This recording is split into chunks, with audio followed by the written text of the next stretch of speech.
Anis kan ketinne qabeenya dhuunfaa Waatis kan kooti dilbirraa hafaa Anis kan ketinne qabeenya dhuunfaa Waatis kan kooti dilbirraa hafaa Maal gochinne orma harka laalaa warqimmeetti sana hundaa'u si caalaa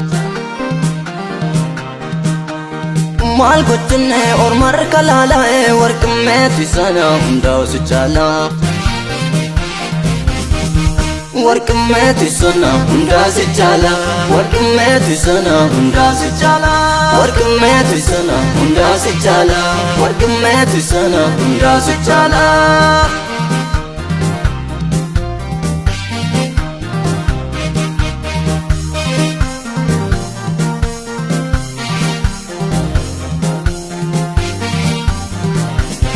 Naan jettame ansiif abbaa kee nan duucham iddoo qaawwaa kee Gadda kee narratti gati yaada kee injoorii natti Naan jettame ansiif abbaa kee nan duucham iddoo qaawwaa kee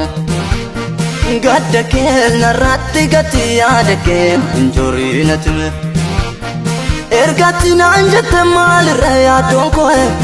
Anoo siinan boonamu warqii koo Yesuus Warqii koo warqii koo warqii koo warqii koo Yesuus warqii koo warqii koo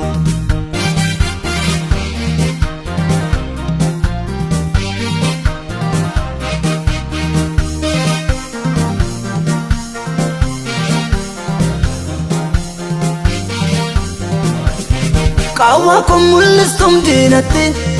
amantees na laattum ormatti Qaawwaa koo mul'istum diinatti amantees na laattum ormatti Na jiraachistam jireenya raafa Ansinaan boona diinni maaf naafa Na jiraachistam jireenya raafa Ansinaan boona diinni maaf naafa Naaf taaten abbaa maanama Kellaan koo sinna beekama maaf raafama Naaf taaten abbaa maanama Kellaan koo sinna beekama maaf raafama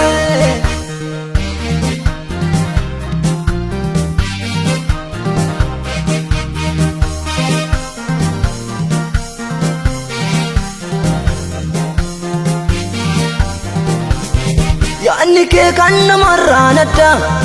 Garaan kees wallaalaadhaaf gadda Yaanni kees kan namarraa nadda Garaan kees wallaalaadhaaf gadda Nan argeem gaafat dhaabatte anaaf falmattu Qaawwaan koo si innaaf fuute sichoo mul'atu Nan argeem gaafat dhaabatte anaaf falmattu